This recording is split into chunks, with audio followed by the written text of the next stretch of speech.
De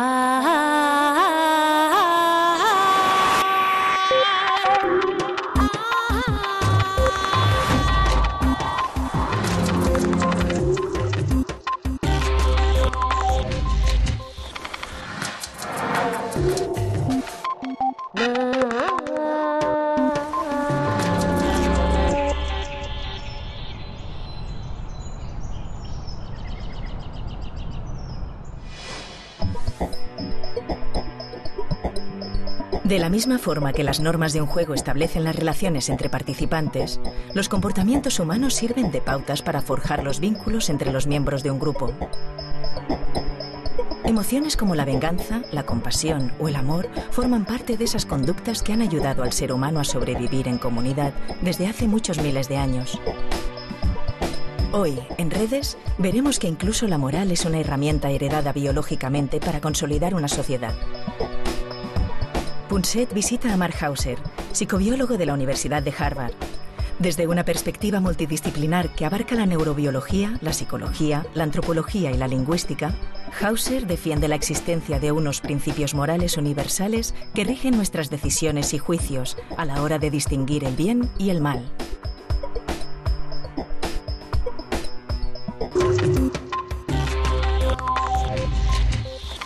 Bueno, en estos tiempos en que se cuestiona tanto la religión, ahora resulta que uno de los científicos más prestigiosos de Harvard, un gran biólogo, Mark Hauser, acaba de sugerir, si no demostrar, que nacemos con una especie de moral, de principios morales universales.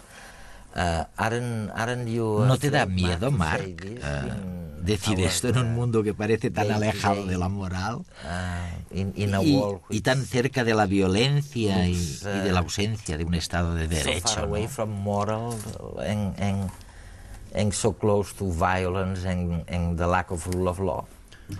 No, creo que no me da miedo, porque en cierto modo lo que estoy diciendo no es que la gente no tenga que creer en la religión, sino más bien que las principales fuentes de nuestros juicios morales no proceden de la religión, de modo que esta también tiene cabida. Como dice una famosa pregunta de algunos coches, la religión no es un prerequisito de la moral. Esto no quiere decir que la persona no pueda tener fe en aquello en lo que desea tener fe, sino que hay que reconocer que a pesar de las diferencias subyacentes a las religiones, hay un conjunto de principios comunes que todos los seres humanos parecen compartir en lo que respecta a sus juicios morales.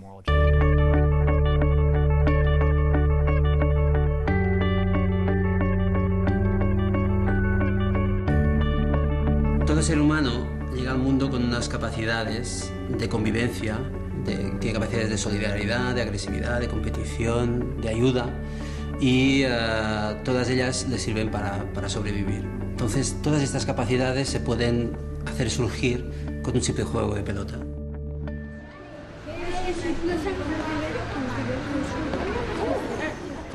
Bueno, vamos a jugar a un juego de comunicación. Hay dos formas de comunicarnos con esta pelota. Una forma es positiva, amistosa, y es dando un bote. Otra forma que es negativa, que es agresiva, que es tirando la pelota directamente. En el caso que el receptor del balón le caiga al suelo, no pueda coger la pelota, entonces está muerto. En esa situación se tiene que sentar en el suelo y esperar a que le llegue el balón de algún compañero que se la vuelva a pasar o que él pueda recogerla por un rebote perdido. Gana el niño que consiga estar de pie cuando todos los demás están sentados en el suelo. Para dificultar un poco más la actividad, vamos a poner a 3 personas con discapacidades, uno sin poder usar una mano, el otro con los pies atados y un tercero con los ojos cerrados. Empieza él. Venga, cuando queráis.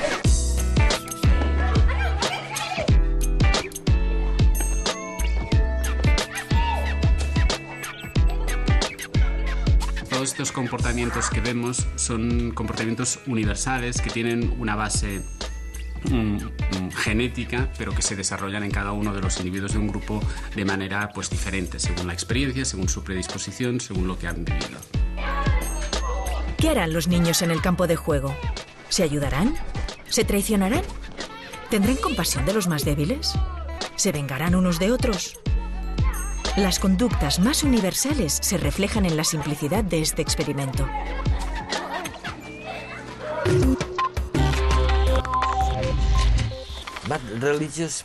Pero la gente religiosa tiene que estar bastante contenta con lo que tú estás diciendo. En el sentido de que pueden decir, ¿lo veis? Os lo dije, hay algo real ahí fuera. Hay algo que me fascina realmente de tu teoría.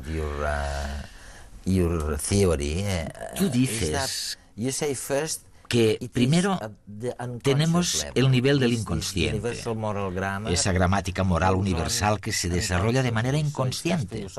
Es algo que tiene que ver con la genética. Es así, ¿no? La idea de que hay algún tipo de proceso inconsciente seguramente debe de haber algún tipo de mecanismo que se supone que está biológicamente predeterminado en cierto nivel y que nos permite emitir esos juicios muy rápidos. Es una cuestión abierta hasta qué punto esto ha sido aprendido o no. Cuando le pedimos a la gente que nos dé una respuesta de lo que para ellos es moralmente justo ante distintos problemas morales, a veces dan una respuesta, pero no pueden decir por qué. Y esto sugiere un proceso inconsciente que básicamente los empuja en una dirección u otra.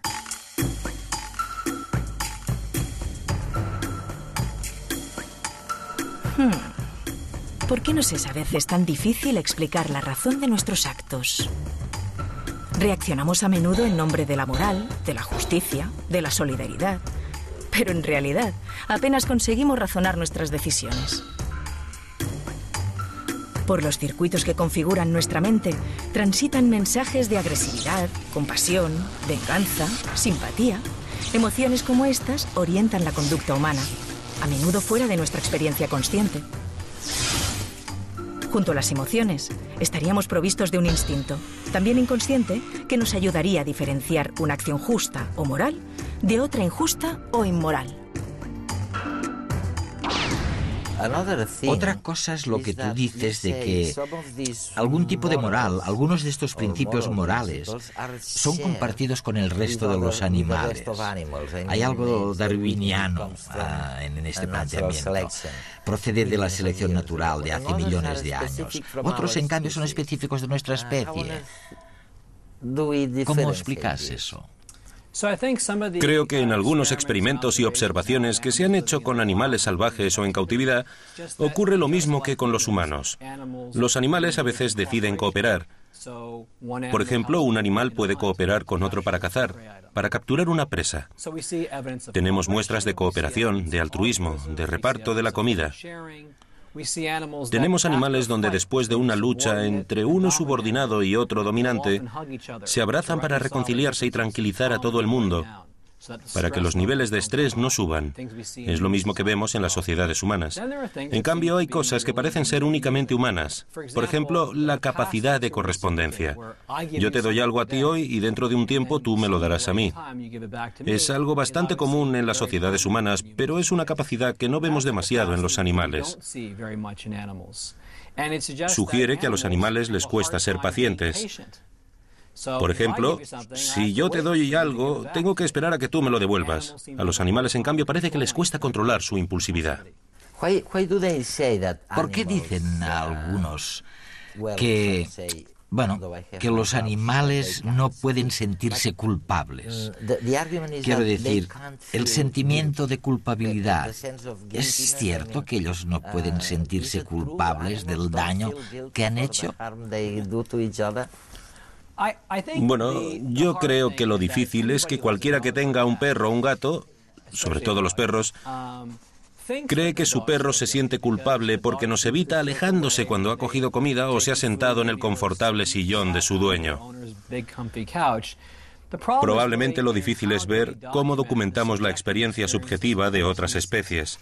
Ya es bastante complicado con nosotros mismos. A cualquiera que haya visitado otra cultura totalmente diferente, donde resulta difícil saber qué está pasando, Si no se ve una expresión facial clara que se pueda interpretar, a veces es difícil saber lo que el otro siente. Así pues, si es difícil verlo en nuestra propia especie, más difícil es verlo en otras. Pero ahora cada vez más las neurociencias nos dan pistas en relación con este problema, algo que los estudios conductuales no nos han dado. Hay, por ejemplo, estudios muy interesantes con humanos que han hecho ecografías del cerebro. Se puede observar que cuando una persona experimenta dolor, surge un cierto modelo de activación cerebral. Pero cuando alguien ve a otra persona que experimenta dolor, surge exactamente el mismo modelo de activación. De modo que existe una correspondencia entre las áreas del cerebro en el contexto de la empatía. Dado que es algo que se ha documentado en humanos, se podría hacer el mismo tipo de experimento con otros animales, para ver si hay el mismo modelo de activación cuando un animal experimenta dolor o cuando un animal ve a otro que experimenta dolor.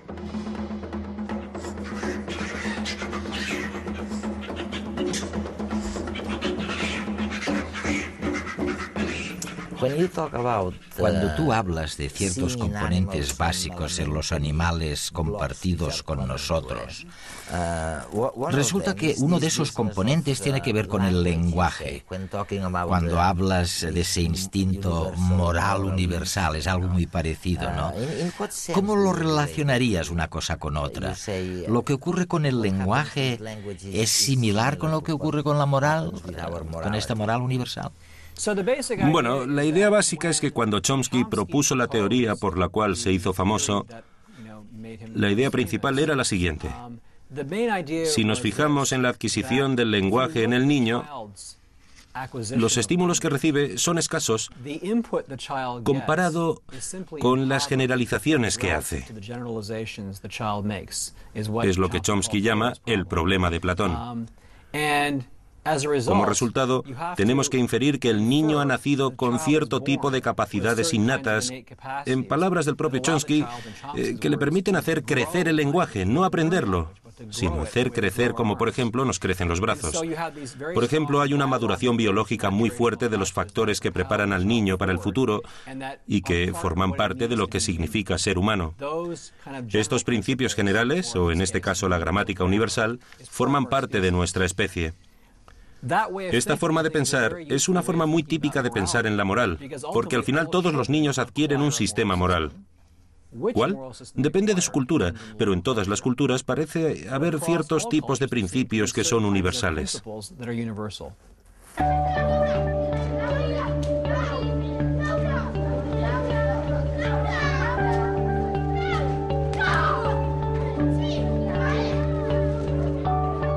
Normalmente la primera actitud que aparece es el narcisismo. El chaval que tiene la pelota no quiere mostrar una actitud negativa de matar a los contrarios y duda entre tirarla y normalmente termina pasándola a sus compañeros. En la actitud del narcisismo también la podemos ver en la cola de un autobús, por ejemplo, en donde todo el mundo respeta su turno porque no quiere demostrar que es egoísta y pasa el primero, y aunque pierda el turno, pues se espera. Otra actitud que normalmente se da es la actitud empática, que se refleja en el hecho de que un niño que estaba muerto y ha recibido la ayuda de otro, a su vez, cuando él está jugando y ve a otro que está en su misma condición, pues intenta ayudarle para que pueda jugar. Eso se ve perfectamente cuando paseamos por nuestra ciudad y vemos a un turista que está mirando un mapa perdido sin saber dónde está. Habitualmente, si tenemos algo de tiempo, nos paramos y le explicamos al turista por dónde tiene que ir. Con la introducción de algunos niños con discapacidades provoca que sus compañeros muchas veces intentan ayudarles. Es una forma de ser compasivo con ellos. El sentimiento de compasión, por ejemplo, puede en los humanos ser aplicado a gente que no conocemos de nada, como por ejemplo cuando ayudamos económicamente a las víctimas de un tsunami, de un terremoto, etcétera, etcétera. Según algunos investigadores, lo que nos hace particularmente humanos. El cuidado del grupo, el intercambio de favores, se ha seleccionado en la evolución porque es efectivo. O sea, las especies que se han comportado de esa manera son las que han sobrevivido más y las que han tenido más éxito desde el punto de vista adaptativo.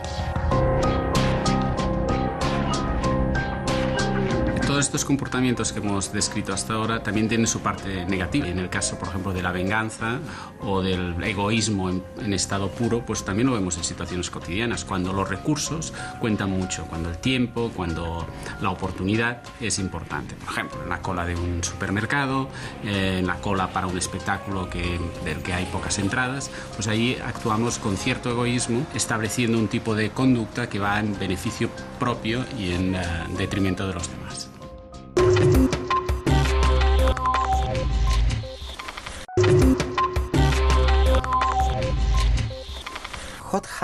¿Qué ocurre con esos famosos principios que llamamos de anclaje, que inducen a la gente a seleccionar un punto concreto como moral, como lícito, y no otro punto?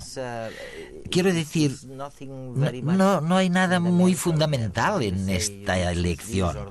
Pueden elegir esto o lo otro, pueden elegir lo mismo pensando que es moral, pero ¿en virtud de qué? Mark, ¿en virtud de qué? No lo sabemos muy bien. Es una cuestión abierta. ¿Hasta qué punto tenemos la opción de elegir? Por ejemplo, en muchos países de Oriente Medio, como Jordania o Palestina, etc., si un hombre descubre que su mujer ha tenido relaciones sexuales con otra persona, será asesinada. Son los crímenes de honor. Ahora bien, en Oriente Medio, las personas encargadas de cometer estos crímenes no son los maridos, sino los familiares de esas mujeres, su madre o hermanas. En este país, en los Estados Unidos, especialmente en el sur, donde todo empezó, si un hombre descubre a su mujer en la cama con su amante, es su responsabilidad. En ambas culturas hay una violación del vínculo marital. Pero ¿de quién es la responsabilidad? Eso depende de cada cultura. Por lo tanto, la idea básica es que la gramática universal y la gramática moral universal son principios abstractos en cuanto a su naturaleza cooperativa o dañina. Veamos ahora un ejemplo mucho más concreto. En la mayoría de los países, la eutanasia activa está prohibida. Una persona que está en cuidados intensivos no puede recibir una sobredosis. Pero podemos suprimir el apoyo a la vida, es decir, podemos permitir que muera. Por lo tanto, distinguimos entre la acción y la omisión. Esto es cierto cuando estamos confrontados ante cualquier dilema moral. Las acciones siempre son peor vistas que las omisiones. Ahora bien, si la sociedad puede decidir, no sé si es cierto en España, pero sí lo es en Francia, es la ley del buen samaritano. Si no ayudas a salvarse a alguien que quiere hacerse daño, eres tan culpable como si hubieses cometido el crimen. Aquí, acción y omisión van juntas, son equiparables. En Bélgica y en los Países Bajos ya no hay distinción legal entre eutanasia activa y eutanasia pasiva. Por lo tanto, la sociedad puede decidir. Pero lo importante aquí es que la mente humana ha desarrollado una norma empírica, y es que las acciones son peores que las omisiones. Y yo creo que hay una razón de peso que lo explica. Es mucho más fácil ver las intenciones de una acción que de una omisión. Mientras tú estás aquí sentado, estás omitiendo muchas cosas. Estás matando a muchas personas. Las estás matando porque no las estás ayudando. Cada segundo que pasa estás matando a gente por omisión. Si tú fueses culpable de esto, estarías encarcelado de por vida. Por lo tanto, se insiste en las acciones y no en las omisiones. Los seres humanos estamos acostumbrados a vivir en grupo. ¿Qué ocurrirá si se obliga a 4 jugadores a formar parte de un mismo equipo que deberá luchar contra el resto de participantes? ¿Cambiará el comportamiento de los unos y los otros?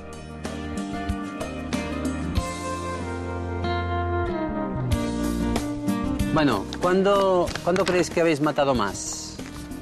¿En la primera vez que hemos jugado, que no había equipo, o ahora que había... Ahora. Ahora sí. Por ejemplo, yo te he visto a ti, que eres el primero que ha empezado siempre. Yo te he dado el balón la primera vez. ¿Y qué has hecho la primera vez? Cuando hemos empezado. No, lo he pasado yo. ¿La has pasado? ¿Sí? ¿Y por qué ahora sí y antes no? Porque ahora hay más rivalidad porque hay 4 personas que están dentro de un equipo y vamos más a por matar. Y entonces, ¿vosotros pensáis todos que han sido más agresivos los que iban en equipo que el resto? No. Sí, ¿igual de agresivos? Sí, porque los demás íbamos como un poco con equipo. ¿Ah, sí? Sí. ¿Qué equipo? ¿Todos los demás? ¿Todos? No. Creo que los demás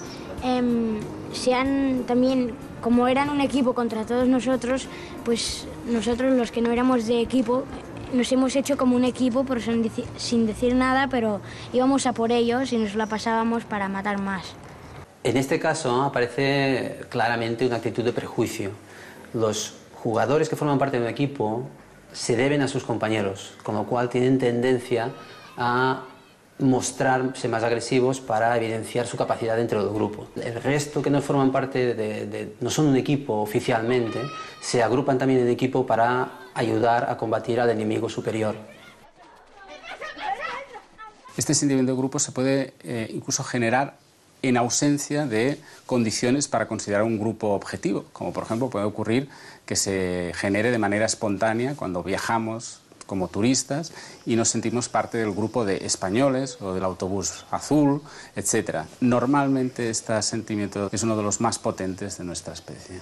Los sentimientos que nos unen hacen que todo lo que hacen los grupos contrarios nos parezca mal, independientemente de si objetivamente llegaríamos a considerar que es bueno o es malo. Es tan intenso que es posible incluso conductas agresivas, realmente violentas, de la parte del grupo al que pertenecemos contra los demás, aunque con personas, individuos a los que no conocemos y con los que no mantendríamos ningún tipo de relación. Por ejemplo, con los disturbios que hubo en Los Ángeles en el año 92, cuando no se condenó a unos policías que habían apalizado a un miembro de la comunidad negra. Pues bien, los disturbios que ocurrieron, las palizas que se realizaron contra los miembros de la raza blanca que se encontraban por la calle, responden a este sentimiento de grupo de injusticia. La ciencia explica cada vez mejor los orígenes de nuestras conductas más innatas. Y eso no es todo. Un sencillo juego puede ayudarnos no solo a entender cómo somos, sino a enseñarnos las ventajas y los inconvenientes de nuestro comportamiento hacia los demás.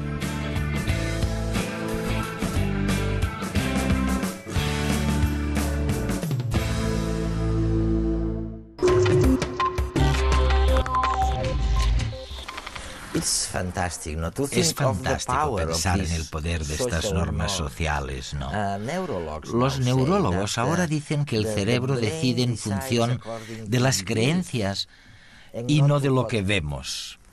No decidimos en función de lo que vemos, sino de nuestras convicciones.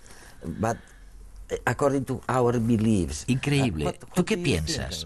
¿Cómo podemos enmarcar todo eso con la moral universal de que hablabas? Innata. Una de las cosas que hemos empezado a hacer, y realmente es el resultado de lo que escribí en mi libro Moral Minds, es empezar a utilizar tecnologías en neurociencias para intentar identificar circuitos cerebrales que son cruciales en la toma de decisiones morales. Una línea de investigación que algunos ya conocen, de hace muchos años, el famoso caso de Phineas Gage, un hombre del siglo XVIII, un trabajador del ferrocarril que estaba manipulando hierro, y este le atravesó los lóbulos frontales. Se levantó, parecía que estaba bien. Con el tiempo, perdió todas sus funciones sociales. Como han descrito los neurólogos, entre ellos Antonio Damasio, parece que cuando esta parte del cerebro, el lóbulo frontal, está dañado, perdemos una conexión entre nuestras emociones y nuestra toma de decisiones. Aunque todo esto parece cierto, resulta que cuando estamos confrontados a dilemas morales, para cierto tipo de problemas morales, esta zona es muy relevante, pero para otros muchos no lo es. Lo que sugiere es que para algún tipo de problemas morales, las emociones parecen ser irrelevantes. Se pueden tomar decisiones basándose en lo que alguien creyó, en lo que alguien intentó. Y parece que las emociones no desempeñan ningún papel. Pero cuando surge un dilema, cuando la acción causa daños a uno pero beneficia a muchos, surge el conflicto.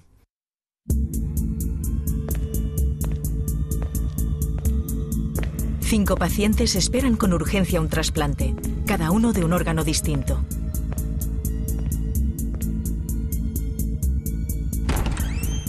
Entonces, un individuo en perfecto estado de salud llega al hospital a hacerse un análisis de sangre. ¿Mataríamos a este individuo para recuperar sus órganos y salvar la vida de los 5 pacientes a la vez? Puedo matar a una persona y salvar a 5. En tal caso, estos pacientes con el lóbulo dañado prefieren salvar a los 5. La repugnancia del daño no tiene demasiada importancia y se hace realidad el mayor bien en sentido utilitario.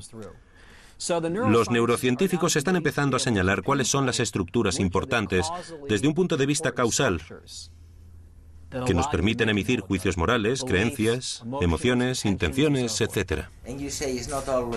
Y tú dices, no siempre son las emociones. Sí, yo creo... Bueno, pero esto es una visión un poco radical. Creo que no todo el mundo está de acuerdo conmigo.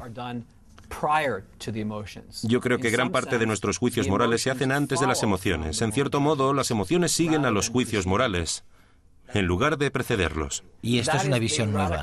Es la visión radical, sí. Pero veamos la psicopatía. Por ejemplo, los psicópatas. Son gente que hace cosas malas, que matan a otros. La interpretación clásica es que tienen un déficit emocional. Debido a este déficit emocional, ellos no saben lo que está bien o mal. Pero hay una interpretación alternativa. Ellos saben lo que está bien o mal, pero como carecen de las emociones necesarias, no pueden evitar hacer lo que está mal.